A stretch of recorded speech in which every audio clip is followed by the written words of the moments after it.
343 did a legendary move and released the multiplayer for Halo Infinite on the exact 20th anniversary of Halo. So we get a little bit of a preview into the game, and I've played that preview. So in this video, I'll be discussing my thoughts on the game so far, giving what I liked and what I didn't. First off, let's get the elephant in the room out of the way. Yes, I am running this on the Xbox One, not the Series X or S or even the Xbox One S. This is the very basic Xbox One. And I have to say, for a free multiplayer on a wickedly outdated console, Infinite runs pretty well. I mean, it has a couple hiccups, but overall the game is fine. Now, this could very well be my internet because it's dog water, but it is laggy. There were noticeable frame drops the first time I booted it up, and even when I took a break from playing and went back to it, it seemed to have gotten worse. However, I have gotten used to it, and sometimes I barely notice it. I do run into connection issues all the time, but again, that part may be on my end. I'm just surprised that my Xbox hasn't caught fire, considering that the game has crashed multiple times. It works, and if you have nothing else, then the game will run on the Xbox One. So don't be too worried if you still don't have next gen. Basically, if you can't get better equipment, then it's fine. You'll still be able to play the game. But if you can get better equipment, do it. Halo Infinite has split-screen multiplayer. They said it would be back, and it is, but the aspect ratio dies. Split-screen is a part of Halo, and having it back feels complete. Halo 5 didn't have it, so from the end of Halo 4 to now, there really was no couch co-op. Almost an entire decade.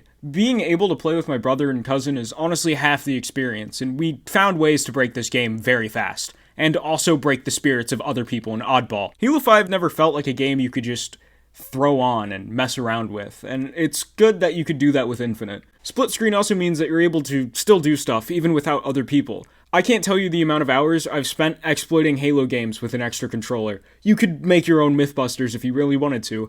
You can also just connect them and have a round of target practice. Or you could add bots. The bots are surprisingly good. They add an element I've always wanted in Halo, and that's offline play. Not being forced to replay the campaign or play Forge until you run out of controls to change. Legit offline play. For the most part. I hope that when Forge comes out, we're able to add these guys into our own maps to make some pretty interesting game modes, and honestly our own games. But if you're not looking for new game modes, then most of the traditional ones are back. There are only 4 game modes in Arena currently, and it's completely random which one you'll get. Now, I'm not the biggest fan of Oddball, and sometimes I just want to run regular Slayer, but then I end up getting Oddball 3 times, back to back. I suggest just adding in each game mode as its own separate playlist, or at least doing what Halo 5 did and just separate Slayer from the rest of Arena. This is also the case with ranked games. Like, you can't just do ranked Slayer, you have to do ranked Arena, and it's still random. So, if you're not good at Capture the Flag, but you're great at Strongholds, then yeah, your rank is entirely dependent on whether or not Lady Luck likes you that day. It's also the same with Big Team Battle. You have to do a custom game if you just want to do a specific game mode. So yeah, just add in different playlists, where if I don't want to play Oddball, then I don't have to run the risk. Slayer, Capture the Flag, and Strongholds all play exactly the same. They changed Oddball and gave it 2 rounds, which means you have to play this twice, and that sucks. I mean, it's great for when you don't do well initially, but if you don't want to play it the first time, why extend the sentence? The maps are definitely a step up above Halo 5. Nope, actually, they're a whole staircase. For starters, they're fun. They also don't have as many obstructions jetting out in the middle of the map. You can still get stuck on corners, but you really have to be hugging a wall to get tripped up. A lot of the maps give me Reach vibes, which is good.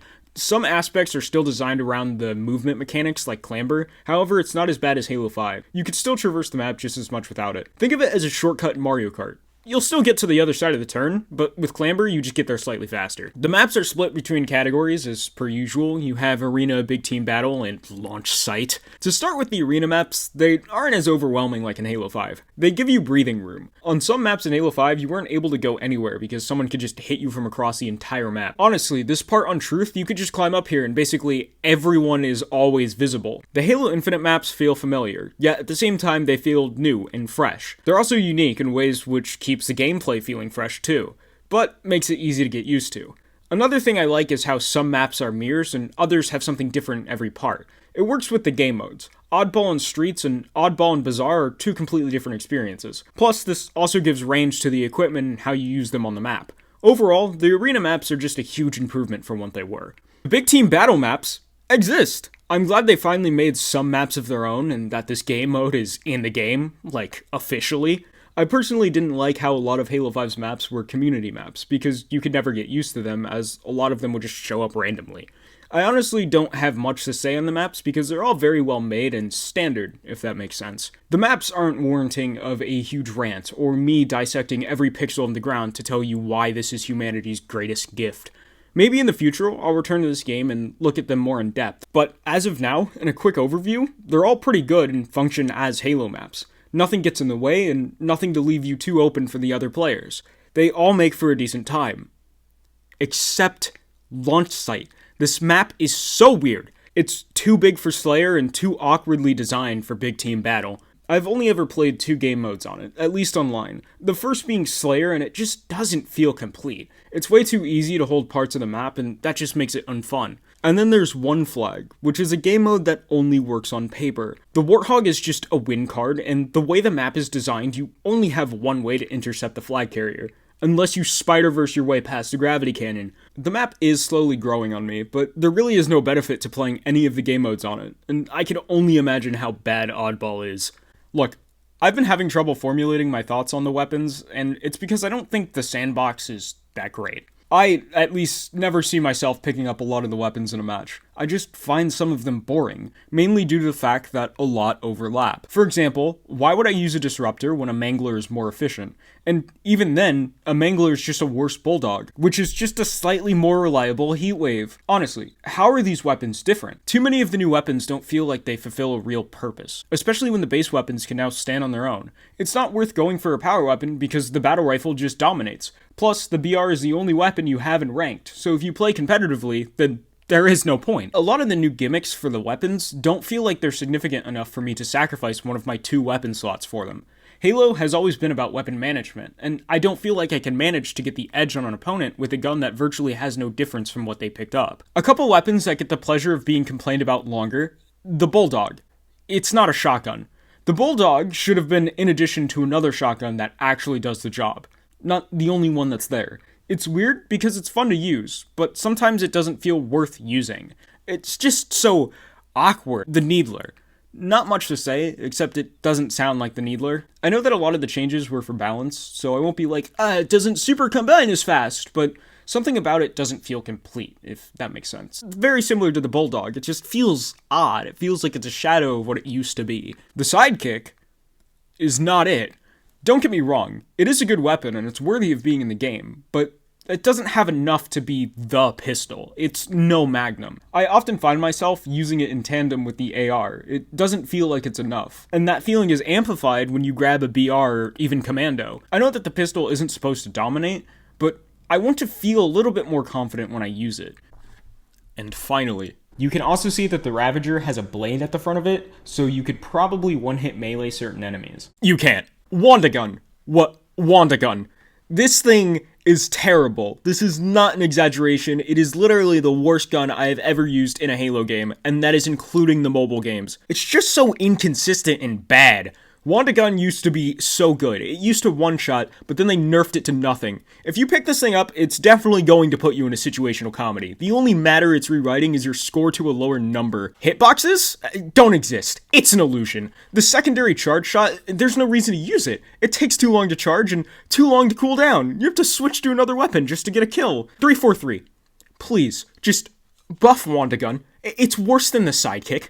Now, time for the equipment, starting with the drop wall. Look, I'll give it credit. It has saved me a couple times and definitely has its purpose, but it's the one I find myself dropping the most, or rather, unequipping. I use it more to block off entrances in something like Oddball, so I could at least get a leg up on the opponent, but other than that, I really don't find purpose for it. It's something to be used from a distance, because if you just throw it in close quarters combat, they could just walk right through it. And it's honestly not even the strongest thing, so if they have like a stalker rifle, it just takes a couple shots to break it entirely. The target sensor is in the same Warthog as a drop wall, not something you'll use as much as you think. It's like the minimap, but you can move it slightly farther. It's funny because a target sensor actually got me killed. It highlights players, and I had trouble seeing what level their shields were at, and I died. Again, just throw it at a doorway, and that's where it's most useful. Overshield and active camo basically work exactly the same as before, one change being that you could equip it whenever you want. Or equip it immediately and pick your grapple shot back up. The overshield is not as strong as before, makes sense. You don't want people running around with a win button. I feel like these two just aren't overpowered as they were in Halo 5. A problem with them is that you basically got them and you just became invincible for a short while. And that doesn't happen here, so that's good. The repulsor. Another thing you probably won't be using as much. Don't get me wrong, it's fun, but there aren't a lot of situations where it's useful. You can kill with it, but it's a slim chance. I find its use best for stopping melees and throwing back grenades. In Halo 5, I thought that the thruster actually wasn't that bad of an inclusion. It's just the game was too heavily built around it, and that ruined the flow of everything. But the thruster in Halo Infinite works mostly like the evade. I thought that there was a lot of potential that they could do, and I'm glad that 343 didn't just upright and abandon the thruster, because it's pretty fun to use in Halo Infinite. And this thing isn't weak either. It will shoot you across the map. You'll get some distance, which should save your life in a gunfight, more so than the drop wall. You could also use it when meleeing someone to just jet behind them and hit them again, which is kind of like a bootleg BXB. Honestly, I think that this is the best possible outcome for the thruster. It should have always been an armor ability, like it was in Halo Reach or Halo 4, and that's where it works the best. The selling point in this game. The grapple can be overpowered, but you do have to get used to it. But when you get used to it, it is very, very easy to traverse the map. You're probably thinking that it's balanced and has its limits, right? You know that scene in Endgame? Yeah, the grapple does have the potential to break the game if you use it in the right circumstance. And if you combine it with other game-breaking mechanics, then congratulations, WandaVision Episode 9. I call this one the Hawkeye.